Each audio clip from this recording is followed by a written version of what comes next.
Greetings, magical souls. I think this is actually, currently to date, might be the only puppy that I've connected with. And he was a corgi puppy. The interesting thing about this is I'm just going to share some of this because there are some really beautiful moments in this session. And I find it interesting because the energy that came through was quite different from an adult dog. When I connected with his energy, I got that he's loving, gentle, wise, energetic, and playful. There is an intuitiveness about him, like he's able to read people and situations. He's very perceptive. He's one of those animals that feels like when they're looking at you, that their soul is connecting with your soul. He's very deep. And even though he's young, I get the sense that he is a very old soul. And then he said to me, I'm excited. I love my life. There's lots and lots to do in this life. And so I said, tell me more about that when you say there's lots to do in this life. And he said, there's lots of change and there's lots of connection happening. Underneath all the chaos, I feel a deep sense of peace for what is to come. And even a deep sense of peace right now, because I'm in tune with the underlying energy that is starting to come out all across the planet. It might not be completely visible to everybody yet, but I am connected to it as most animals are.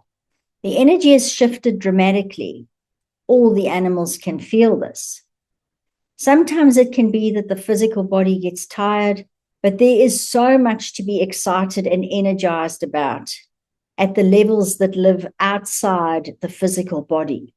The feedback I sort of got from that was that he was definitely had this wise old soul feeling about him, but was very energetic and playful, very intuitive, reads people and situations 100%, and a very deep dog.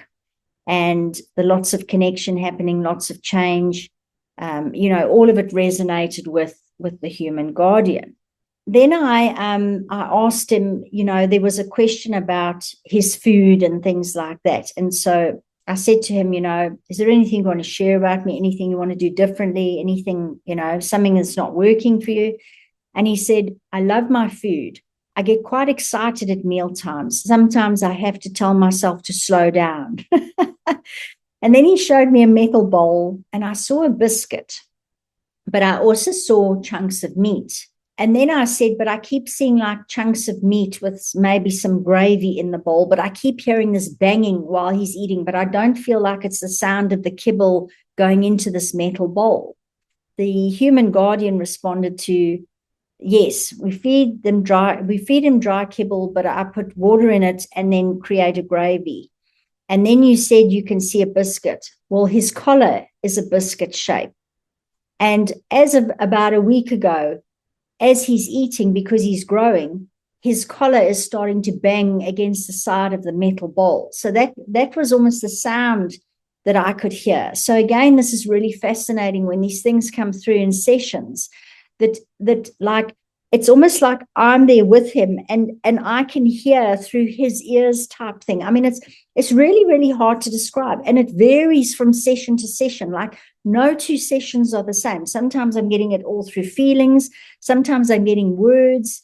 It's just really, really fascinating how this all unfolds. He's showing me a ball and I'm getting an image of him almost sitting in front of it. And then you standing in front of him and you'll almost roll it across to the floor, like where he can like, then he shoves it back towards his human guardian with his nose. I said, I don't know if he does that, but then he likes you to roll the ball back to him and he'll catch it with his nose again and then almost like shove it back across the floor because obviously corgis have got very little legs. He likes this because he's telling me that he likes it when his human is down at this level with him because he's quite little. And so when they are opposite him with the ball and you roll it towards him and he catches it, he likes it instead of being something that you just throw across. There's really something he enjoys about the connection because it's the human getting down to his level and rolling the ball towards him and then them like having this pushing backwards to and fro between them. I got confirmation from the human guardian. The ball rolling, he likes it to begin. That's exactly how we do it. I mean, it's just it just all like spot on, the way that he was playing with the ball. And then I said to him, do you have any messages for your mum? And so he said he really enjoys the walks with his mum. And then I was getting an image of mum and the dog sitting together on like the ground somewhere. Could be in the grass, could be on the soil, could even be on a sort of bench, but just in some way, shape, or form connected with the ground. And what he would like is when you're out walking, there are times when you just stop for a couple of minutes to be together, to just be with him. He says this is very good and grounding for the both of you. And then I got an image of him sitting next to like his human guardian, where the human guardian would almost have the hand round his back and over his shoulder. He's wanting you to know that the stopping and the stillness is important, even if it's just for a minute. Whatever you can afford while you're on our walks, can we stop just once or even a couple of times? As we go for a walk, if you go back inside the house, even after we've come back from our walk, just sit in a moment of stillness with him, with your arm across his back, the palm of your hand resting on the top of his shoulders, and just allow your body to recalibrate itself and to connect with him. There is something important about your connection with him. Now, the human guardian responded with, I loved what you said about these moments in stillness when we walk together, like me putting his hand around him, his arm around him, and the arm around the shoulder blade.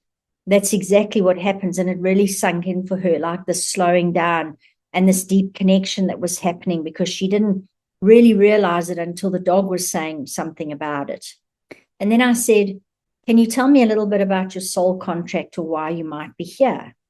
And then he went back more to this connection.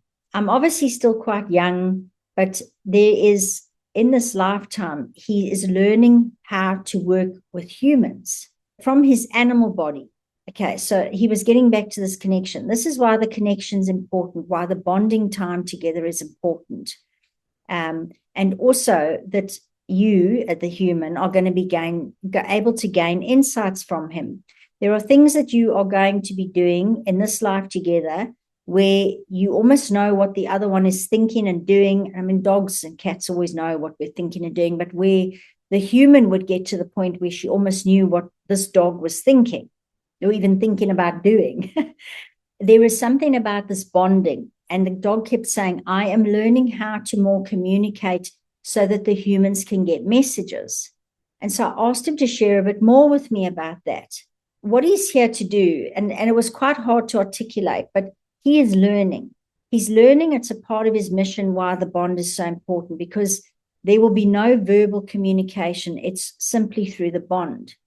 His task is to see what can be done through the bond. And it's by no mistake that he's with his mum, because she is the exact right person to do this with. It turned out at the end of the session that this dog had been with her. She was a family dog that they lost when this woman was the age of 10. She was now like in her 60s. That's why this dog had come back, because he was her first dog and now he was back. And so that bond was already there. So it was just really such a fascinating session. The thing is that this bond is deep. She's exactly the right person, because she really just loves this little guy and wants to know everything about him and help him to have his best life. And there's this huge amount of heart energy and love in his little body. I almost just see him like his whole auric field was like these beautiful gold and pale pink tones. It just radiates out of all of him. Now, back to his role, is that when he was talking to me in the beginning, he did not say this, but because I thought it was just my own mind. And then he was saying there's been a shift in energy that is palpable, and that all animals are connected, etc., etc., etc. There is a lot more interest in animal communication. A lot of people are starting to feel the need to now start understanding their animals and what is coming now. And with the soul contract, he is one of the animals that is trying to learn how to do animal communication, but from the animal side. So his role in this lifetime is to learn how the animals can make it easier for us. How can they learn to transmit messages that makes it easier for the humans to pick up? So he is trying to learn this, trying to understand how they can make those messages come across, because this is a learning for him. It's a school for him. And he's going to be able to then relay all this knowledge back to the other side so that other animals can incarnate into a physical body, but they will more know how to communicate with their human guardians.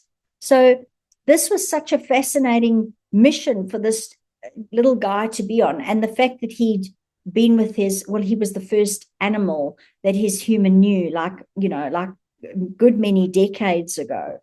So that was that session. It really blew my mind a little bit, as I say, because there was this very young puppy with all this wisdom and what he was doing and what have you. And then when it turned out that he'd been with her before, which was also validated, was really, really interesting. And so I just I wanted to share that session because it was one of the more interesting ones, and just helps us to also understand that as much as what we're trying to do, and a lot of us are trying to do, to reconnect back with nature and with our animals, they're actually trying to learn how to help them how to help us from their sides as well, which is really, really beautiful when you think about how much they already do for us, and that they're actually still trying to help us even more.